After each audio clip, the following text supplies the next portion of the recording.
Chase Elliott and Jimmie Johnson look to be attempting to run the Rolex 24 in 2021, and Kaulig Racing is looking to acquire charter for the 2022 season. What's going on, guys? It's Daniel, and welcome back to another video. We've got a lot of NASCAR news to jump into today. Let's go ahead and just jump straight into it. To start off, we're going to talk about Chase Elliott and Jimmie Johnson as they both look to be set to run the Rolex 24 at Daytona in 2021. The rumored team currently at the moment, it looks like it's going to be Action Express Racing, as it looks like they're going to be having two cars for their Rolex 24 Daytona. Action Express, to my knowledge, I believe currently next year only has one car, and they're looking to get a second car for an all-star car. The third driver that is expected to be with them is Simon Pagenaud. And Simon Pagenaud is a really good expert road course racer, a sports car racer as well. That's why he's in the IndyCar series at the moment. And he's also a really good IndyCar driver as well. There is a lot of high expectations for this organization, but let's just pump the brakes a little bit on Chase Elliott, because while Chase Elliott, is a really good road course racer in NASCAR, especially with 4 straight road course victories, Chase Elliott's never driven, to my knowledge, a sports car. Like I said, he's driven NASCARs on road courses, but NASCARs are a little bit slower, usually, than the sports cars. So Chase Elliott's going to have to learn a sports car. Now, the fortunate thing for Chase Elliott is that next year, the Roar Before the 24 Hours of Daytona is actually going to take place the week before the Rolex 24. So he's going to kind of have an advantage there. I'm not worried about Jimmie Johnson or Simon Pagenaud. I'm really not worried about them.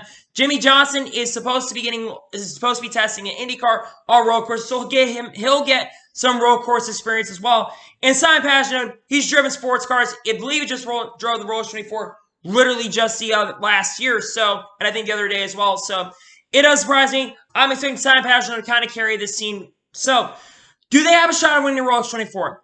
I'm going to say probably not. Honestly, it really is going to depend on how quick Chase Elliott gets up to speed. If Chase Elliott can get up to speed and bring that road course sound like he does have and does really well in the Roar for 24, if he can do what Kyle Busch did, with them probably going to be a prototype team next year, I really think they have a shot. But I expect Simon Pagenaud to probably be doing a lot of the heavy lifting. I think Jimmie will give some good performance as well. But I expect Simon Pagenaud to really lead them as well for this team next year. So we're going to have to watch, as this is the biggest IMSA story that's happened so far in the NASCAR offseason up to this point. But regardless, this is extremely exciting. Chase Elliott is just coming off of a championship, just winning the Cup Series championship on Sunday. And I think it's just going to be really fun and really exciting to see how he does. Regardless of how he does, we're going to have to watch what he does. And if he can get up to speed really quick at the Roar for the 24, I think he'll have a really good opportunity and a really good shot of running and having a shot to win. It's really going to be a determination if Chase Elliott does well, because I'm not worried about Jimmie Johnson, and I'm not worried about Simon Pagenaud. On to the next story. We are going to talk about the charter system a little bit.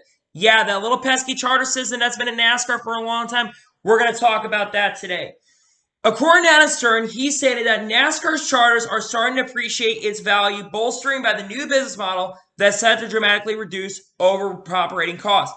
NASCAR's S-Prime9 helps run the system. In a year of incredible uncertainty, there has never been more demand for NASCAR charters. Yeah, I wonder why there's more demand for NASCAR charters. Yeah, I wonder why.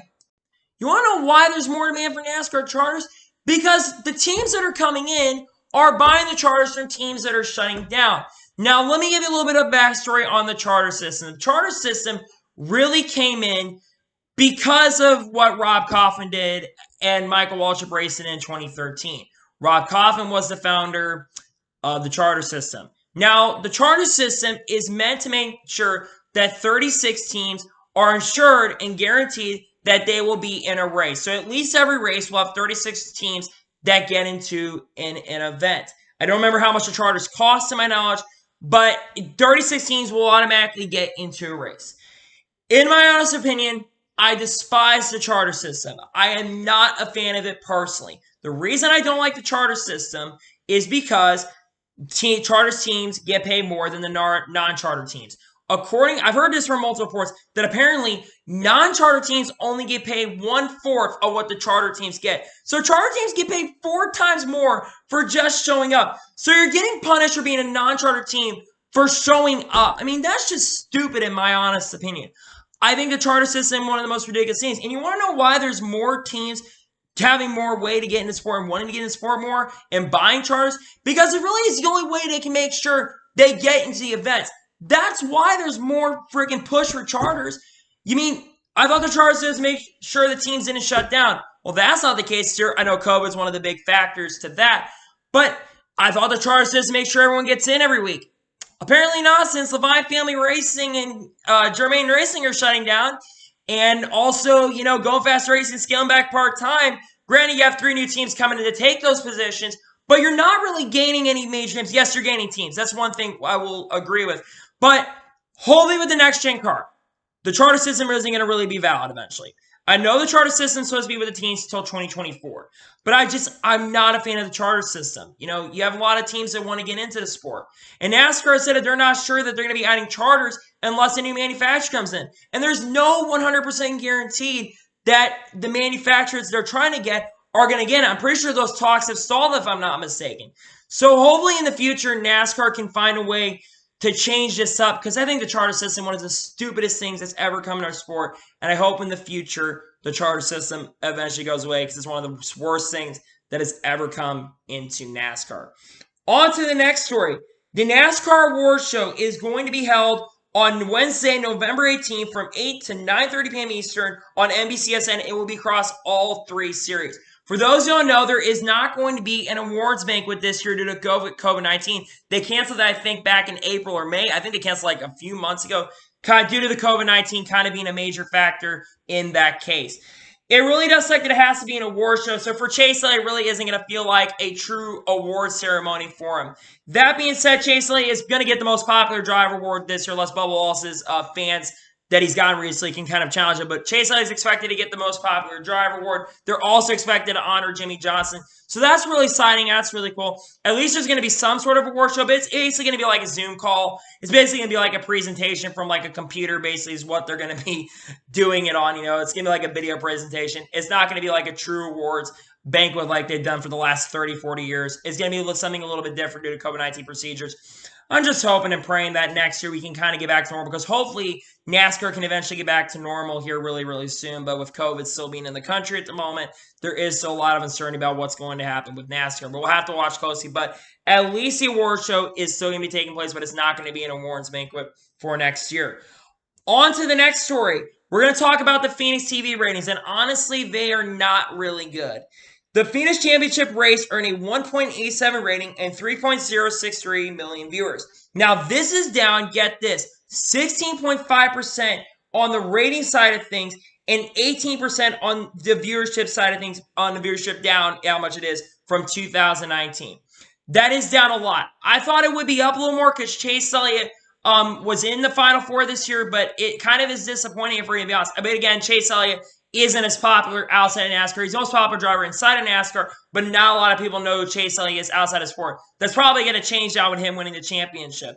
Now, the thing is, a lot of it factors in with so many sports happening at the same time. You still have a lot of sports going on at the moment with the NFL happening, though NASCAR did kind of take, I believe, the time slot for the championship race here. So that really is unfortunate. It sucks that ratings are down this year, but again, I think a lot of people are also pissed off at the fact that Kevin Harvick could not compete for a championship for. So I bet that's some of the reason why the ratings are down this year. I don't know what the major contributing factor is.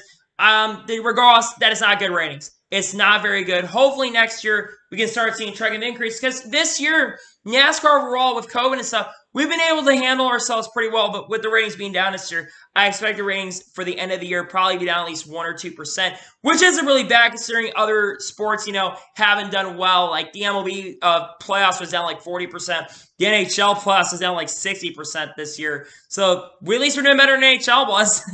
But yeah, the ratings were unfortunately down this year for this race. It really, really sucks. I don't know what the big contributing factor is, but again, I think also that the season being as long as it is, I think people get tired of it. Hopefully, in 2022, when the season probably gets shorter, because the biggest reason we're extending to it is because of the Olympics.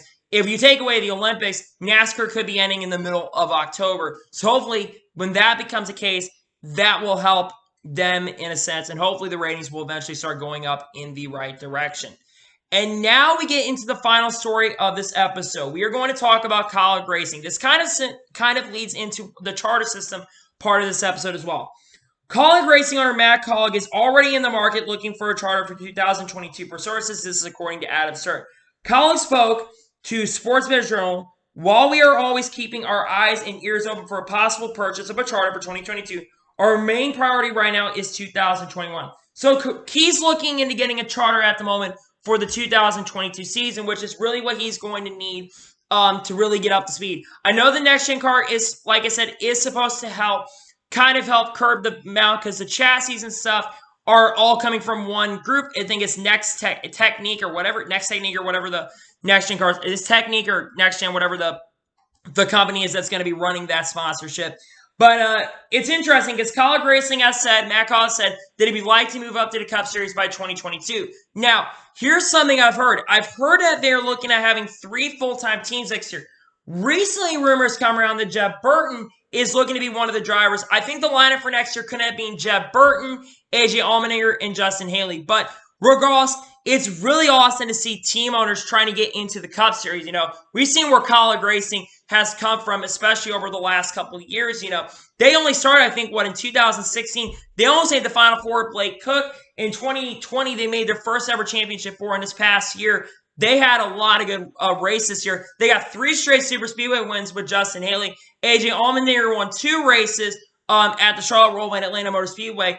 And Ross Chastain didn't win, but he was extremely consistent. And like I said, they had their first driver make it to the championship four in that team's history. And I think that team every year is only going to get stronger if you have AJ Allmendinger and you have Justin Haley there, and he's gotten better every year. I think you're going to have a really good opportunity to see a team like that come into play. But it's really interesting that he's already looking into buying a charter because I mentioned it's about the charters. I just switch charter system and go away in general. But it's really cool to see that Matt Kaulig is looking into getting a charter here really, really soon. We'll have to keep an eyes and tabs on that story as time goes on because we've heard more about Kaulig Racing wanting to move up to the Cup Series, and we'll have to watch and see what happens here in the future. So, anyway, that is going to be it for today's NASCAR news video. I want to thank you guys for watching. Please like and subscribe to the channel, turn notifications so you can be notified when a video does go live on my channel. Follow me on Twitter, Facebook, and Instagram. Link in the description below for that, and comment your thoughts on today's video. What do you think about Jimmie Johnson and Chase Elliott running on the same team for the Rolex 24 Daytona? Are you really excited about that or not? Let me know in the comments below.